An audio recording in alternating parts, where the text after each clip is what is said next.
Good morning. आज BA द्वितीय वर्ष के इतिहास विषय में हम पढ़ेंगे शाहजहां को। कल जो टॉपिक पढ़ा था अपन ने वो पढ़ा था जहांगीर का। जहांगीर के कहते हैं अंतिम दिनों में जो उत्तराधिकारी संघर्ष छिड़ा था, वैसे वो विशेष करके दो पुत्रों में हुआ था। एक था खुद खुर्रम यानी शाहजहां और दूसरा था उसका बेटा शहरयार। यानी शहरयार में जो जुंता गुट को सपोर्ट करता था और अशरफ खान की सपोर्ट में था खुर्रम। इन दोनों के मध्य जो उत्तराधिकार संघर्ष हुआ उसमें खुर्रम की विजय हुई और वो शाहजहां के नाम से नया मुगल शासक बना। लेकिन कहते हैं उससे पहले भी जहांगीर के शासनकाल में, यानी जहांगीर का शासनकाल शुरू होता है 1605 से और 1606 में ही उसके बड़े बेटे खुसरो का विद्रोह हुआ था। यानी जहांगीर के शासनकाल में जो उत्तराधिकारी के लिए संघर्ष शुरू हुए हैं वो शाहजहां के शासनकाल में भी अनवरत रूप से जारी रहते हैं और उत्तरकालीन जितने भी मुगल सम्राट हुए वहां उत्तराधिकार संघर्ष ही शुरू हुए हैं।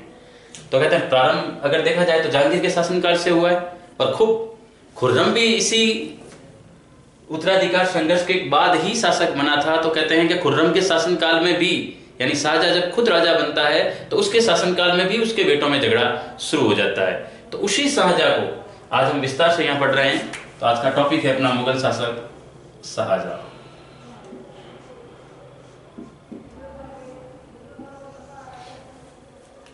इससे पहले पढ़ा अपन ने, कहते हैं कि मुगल साम्राज्य में सबसे बड़ी जो इकाई थी वो एक प्रकार से पूरा मुगल साम्राज्य ही था, लेकिन उसके चोटी जस्ट नीचे आते हैं सूबे। अगर अकबर कालीन सूबे पढ़े तो अपन ने 15 पढ़े, जहांगीर में अकबर में 12 पढ़े, जहांगीर में 15 पढ़े। और कहते हैं शाहजहां के शासनकाल तक आते आते सूबों की संख्या 18 हो जाती है। और 18 कौन कौन सी थी? जो 3 सूबे ज्यादा बने, यानी पहले सूबों की संख्या 15 थी, शाहजहां के शासनकाल में जो सूबे बने उन सूबों की संख्या हो गई थी 18। वो भी अपन विस्तार से पढ़ेंगे कौन कौन से नए बने, किस सूबे को तोड़ करके उसका कोई हिस्सा अलग करके उसको नई इकाई के रूप में बनाया गया है। तो उस सब का विस्तृत अध्ययन करते हैं। पहले पढ़ते हैं इसका प्रारंभिक जीवन।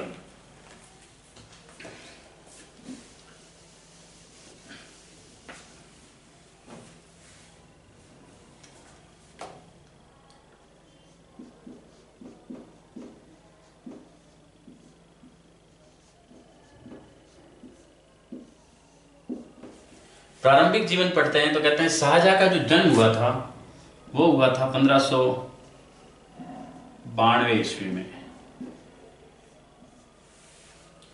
इसके पिता का नाम जहांगीर था और उसकी माता जो थी वो मारवाड़ के राजा थे, मोटा राजा उदय सिंह। उनकी पुत्री थी जगत गोसाई, जिसको जोधाबाई के नाम से भी जाना जाता है। उनसे जो पुत्र उत्पन्न हुआ वो था शाहजहां। कहते हैं इसका जो बचपन का नाम था या जो इसका वास्तविक नाम था वो था खुर्रम।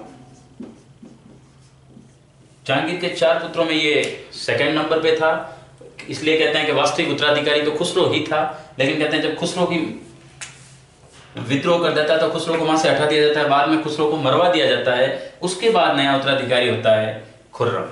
अब कहते हैं कि ये जिन परिस्थितियों में शासक बना वो अपन ने जहांगीर के अंतिम दिनों में पढ़ा था कि इसने अशरफ खान की पुत्री अर्जुमंद बानो बेगम से विवाह करके आसफ खान को अपनी तरफ मिला लिया था और उसके बाद राज्य पर अधिकार कर लिया था, जिसमें उसने शहरयार को पराजित किया था।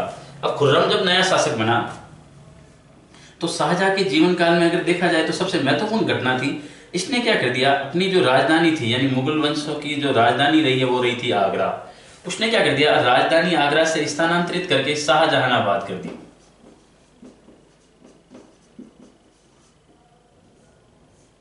और ये शाहजहानाबाद वही है जो पुरानी दिल्ली कहलाती है। जो पुरानी दिल्ली है वो शाहजहानाबाद थी और इसी जगह उसने एक किले का निर्माण करवाया था, लाल किला। लाल किले का निर्माण किसने करवाया? शाहजहां ने। और शाहजहां ने कहते हैं जब लाल किले का निर्माण करवाया तो इसमें जो पत्थर लगा है वो पत्थर धौलपुर का पत्थर था। दूसरा, इसके समय की एक और उपलब्धि है ताजमहल। ताजमहल जो उसने बनाया था वो बनाया था मकराना के पत्थर से। मकराना से लाया था संगमरमर। यानी कि मुगल कालीन अधिकतर इमारतों में जो पत्थर प्रयोग में आया है वो राजस्थानी पत्थर था। तो कहते हैं इस प्रकार इसने अपना शासन प्रारंभ किया। और जब प्रारंभ किया तो कहते हैं इसकी सबसे बड़ी उपलब्धि थी वो थी दक्षिण की नीति।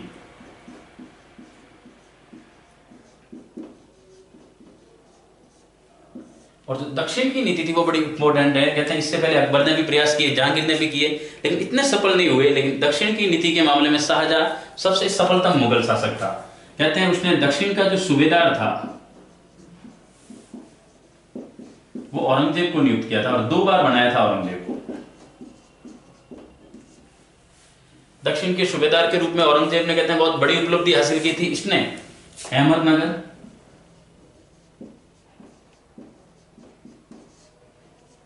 और गोलकुंडा को जीता।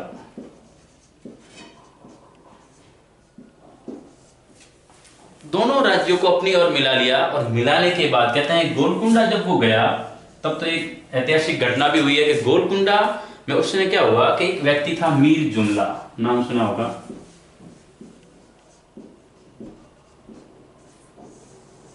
जब शाहजहां ने गोलकुंडा को जीता तो कहते हैं मीर जुमला ने शाहजहां को एक हीरा भेंट किया था और वही हीरा था कोहिनूर का हीरा।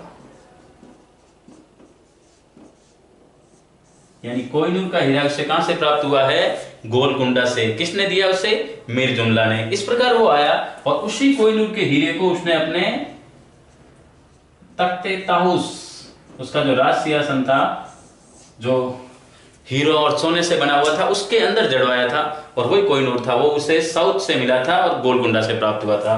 देने वाला था मीर जुमला। तो कहते हैं दक्षिण में उसके प्रयास बड़े सफल रहे, इसलिए कहते हैं इसकी दक्षिण की नीति जो थी वो सफलतम नीति कहलाती है। दक्षिण की जो नीति थी या विजय अभियान था वो उसकी सफल मानी जाती है।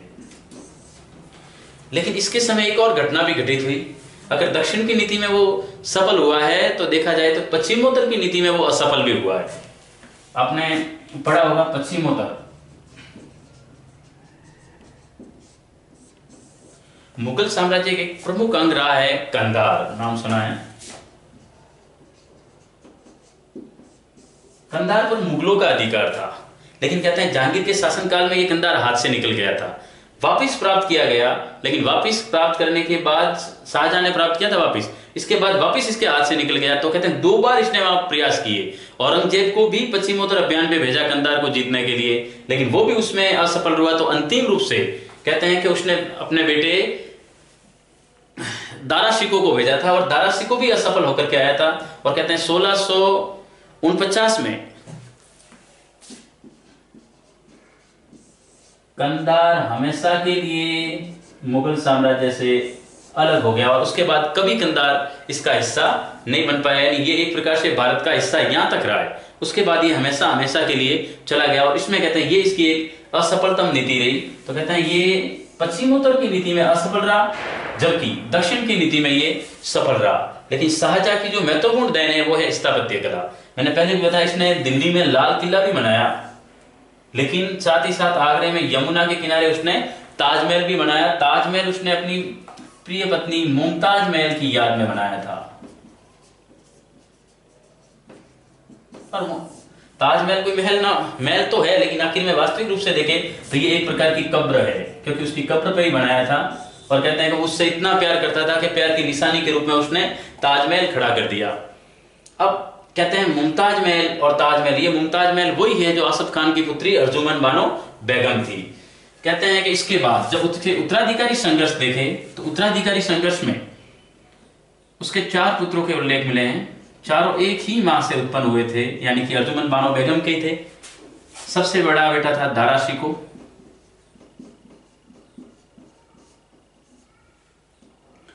फिर अपन नाम लेते हैं शाह शुजा, फिर लेते हैं मुराद और उसके बाद औरंगजेब।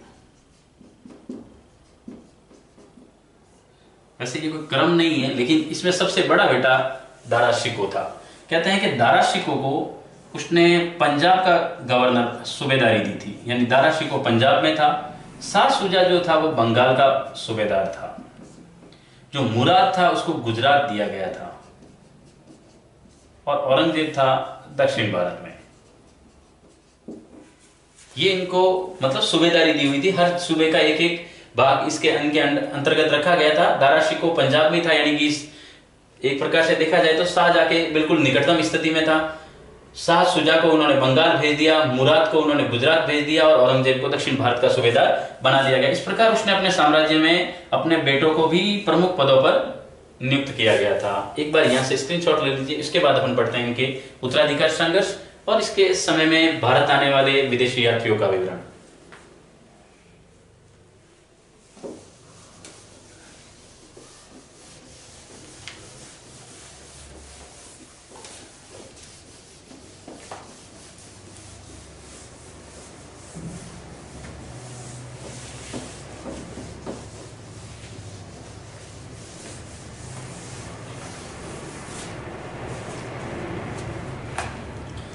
देखा जाए तो जो विदेशी यात्री आए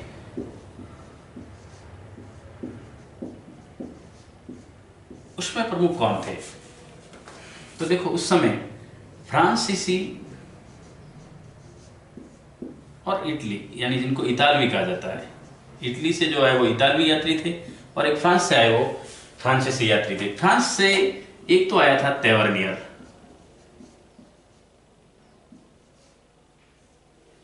ठीक है, एक फ्रांस से आया था बर्नियर।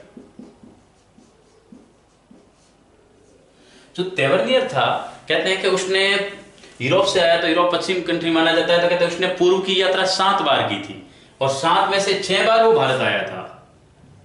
पूर्व की कितनी यात्रा की है इसने? 7 बार यात्रा की। ध्यान रखना इसका, पूर्व की 7 बार की है जबकि 6 बार भारत आया है। इसमें से 6 बार तो उसने सिर्फ भारत की यात्रा की। इसके परिप्रेक्ष्य में देखा जाए तो ये एक जौहरी था और इसने हिंदुस्तान के जेवरातों के बारे में, सोना चांदी हीरो के बारे में खूब बढ़िया वर्णन लिखा है। तो कहते तेवर्नियर चूंकि जौहरी है तो वो जौहरी के बारे में ही क्रियाकलापों का अध्ययन ज्यादा करेगा, तो इसने ये की थी। एक दूसरा आया था बर्नियर, वो चिकित्सक था और चिकित्सक के रूप में हिंदुस्तान आया था बर्नियर। और बर्नियर जिस समय आया उस समय मुगल वंश में उत्तराधिकार युद्ध छिड़ रहा हुआ था।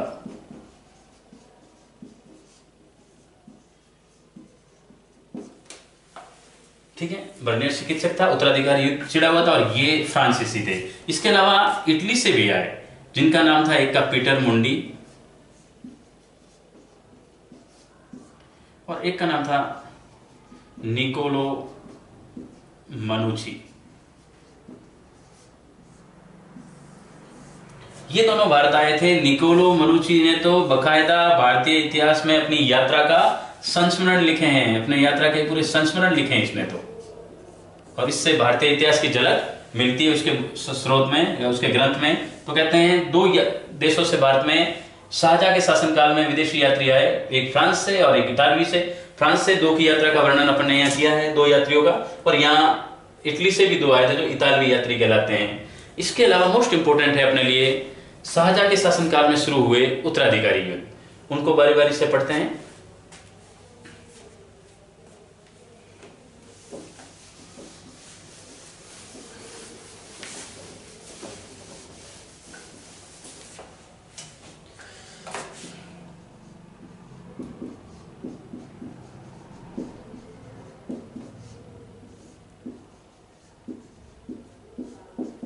उत्तराधिकार युद्ध है, कहते हैं इसके 4 पुत्र और 2 पुत्रियों का उल्लेख मिला है। जो 4 पुत्र थे वो थे दारा शिकोह,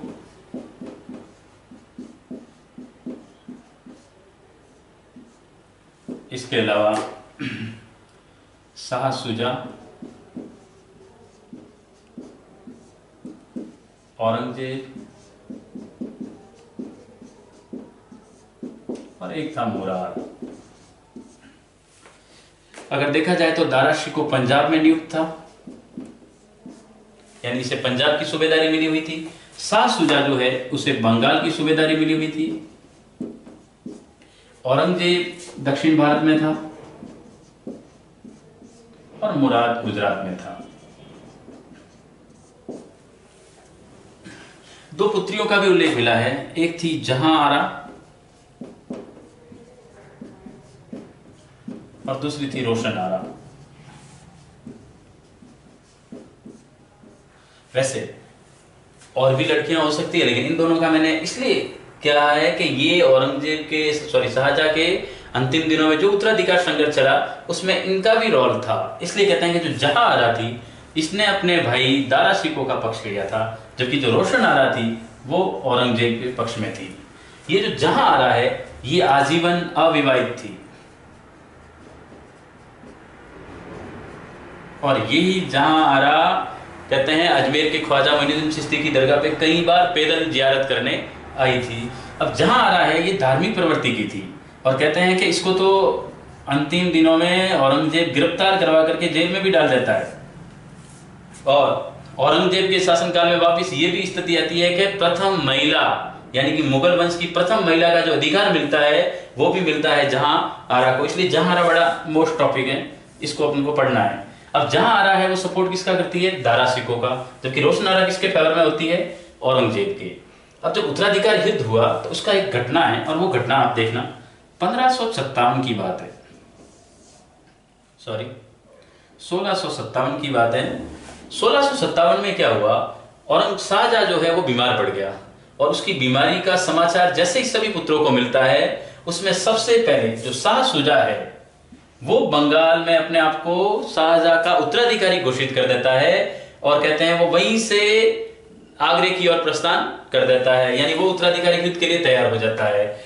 औरंगजेब दक्षिण से आता है, मुराद गुजरात से आता है। औरंगजेब नो डाउट उत्तराधिकारी संघर्ष के लिए आ रहा है, लेकिन ध्यान रखना उसने अपने आप को सम्राट या बादशाह घोषित नहीं किया था, जबकि शाह शुजा अपने आप को मुगल वंश का बादशाह घोषित करके बंगाल से रवाना होता है। अब ये तीनों आ रहे हैं, लेकिन जो दारा शिकोह है वो उस समय पंजाब में था। वो पहुंच गया अपने पिताजी के पास और कहते हैं कि पंजाब जब पिताजी के पास पहुंचा तो पिताजी ने उसे अपना उत्तराधिकारी घोषित कर दिया। तो ये बात इन तीनों को अच्छी नहीं लगी। अब उन्होंने जैसे ही दारा शिकोह को नियुक्त किया ये तीनों ही एक हो गए और तीनों एक होकर के किससे निपटने के लिए आएंगे? दारा शिकोह से। और जब दारा शिकोह कहते हैं कि शाहजहां ने इसे अपना उत्तराधिकारी नियुक्त किया है तो शाही सेना इसके पास है और शाही सेना के उस समय जो प्रधान सेनापति थे वो थे जोधपुर नरेश जसवंत सिंह। तो कहते हैं जसवंत सिंह इन्हीं की तरफ से लड़ेंगे, ठीक है। अब जो दारा शिकोह है इसको वहां नियुक्त किया गया। शाहजहां की स्थिति दिन ब दिन खराब होती जा रही थी। दारा शिकोह के बारे में एक बात कही जाती है कि जो एक इतिहासकार हुआ है लैंडपूल, इसने दारा शिकोह को लघु अकबर कहा है, यानी अकबर के बाद अगर धार्मिक उदारता वाला कोई शासक आया है या कोई उत्तराधिकारी था तो वो था दारा शिकोह।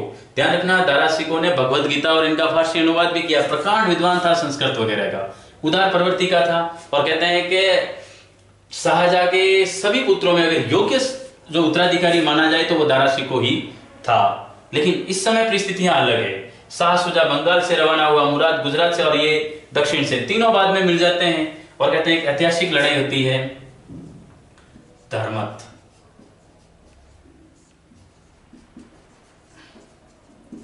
वैसे ये अप्रैल में होता है, 1658 की लड़ाई है ये। अप्रैल 1658 में धर्मत का युद्ध होता है। किसके बीच में होता है? शाही सेना वर्सेस औरंगजेब। और इस युद्ध में औरंगजेब जीत जाता है, शाही सेना पराजित हो जाती है। यानी कौन? दारा शिकोह पराजित हो जाता है। इस युद्ध का नेतृत्व शाही सेना की तरफ से जसवंत सिंह कर रहे थे। और कहते हैं इस युद्ध के बाद जसवंत सिंह मारवाड़ भी गए थे और जब जोधपुर किले का द्वार खोलने के लिए कहा था तो कहते हैं इनकी एक रानी थी जिन्होंने उनको द्वार तक नहीं खोला था। वो क्यों नदी अपन राजस्थान के इतिहास में पढ़ेंगे। लेकिन शाही सेना का जो नेतृत्व कर रहा था वो जसवंत सिंह था और कहते हैं शाही सेना इस समय पराजित हो गई। अब स्थितियां खराब हो गई और इसके बाद दूसरा और युद्ध होता है शामूगढ़ का युद्ध, ये भी 1658। और इस युद्ध में भी कहते हैं दारा शिकोह पराजित हो जाता है और अंतिम युद्ध होता है देवराई का युद्ध, देवराई घाटी।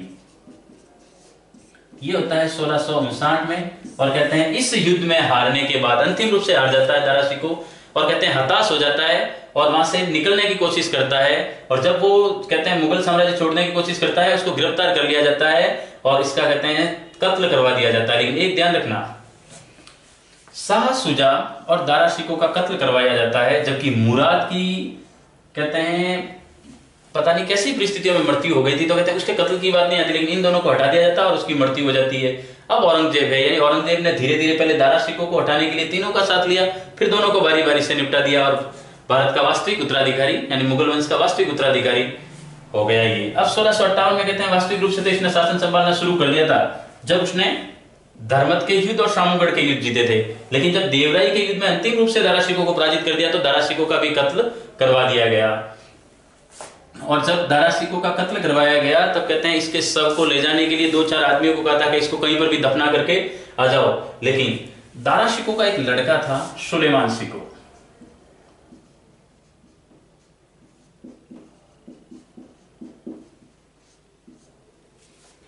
अब जो सुलेमान शिकोह है ये भाग करके गढ़वाल चला जाता है, लेकिन गढ़वाल में ये गिरफ्तार होता है और उसको जेल में डाल दिया जाता है और कारागार में उसको धीरे धीरे जहर देकर के मरवा दिया जाता है। तो कहते हैं सुलेमान शिकोह को भी रास्ते से हटा देता है औरंगजेब। और अब वास्तविक साम्राज्य का मतलब जो बादशाह है वो कौन है? औरंगजेब। अब क्या हुआ, उसने 1658 के बाद अपने बीमार बाप शाहजहां को आगरा किले में कैद कर दिया।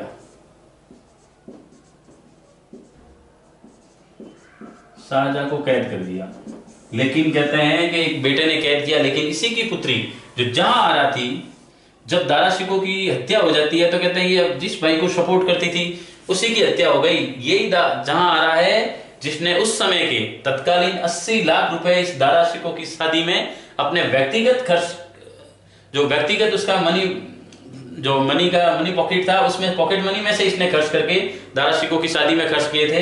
तो कहते हैं उसी पैसे में, यानी इतने सपोर्टर थे उसके भाई के, लेकिन जब भाई की हत्या हो जाती है तो ये भी हताश हो जाती है। और ये जब बाप को कैद कर दिया जाता है तो जहां आ जाती है शाहजहां के साथ कारागार में, और कहते हैं कारागार में ये उसकी सहायता करती है और शाहजहां की मृत्यु होती है 1666 में। तब तक शाहजहां की सेवा जहां आरा करती है और शाहजहां की जब मृत्यु होती है तो औरंगजेब 4-5 आदमियों को भेजता है और उसको वही दफनाया जाता है जहां उसकी मां मुमताज महल को दफनाया गया था, यानी कि आगरे के पास जो यमुना नदी के उसकी कब्र के पास, मुमताज महल की जो कब्र थी उस कब्र के पास उसको भी दफना दिया जाता है। इस प्रकार शाहजहां का अंत हुआ।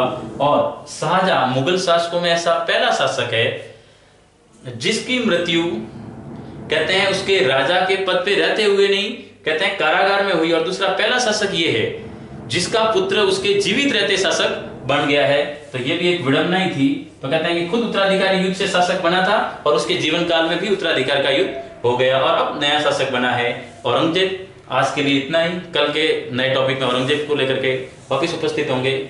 धन्यवाद।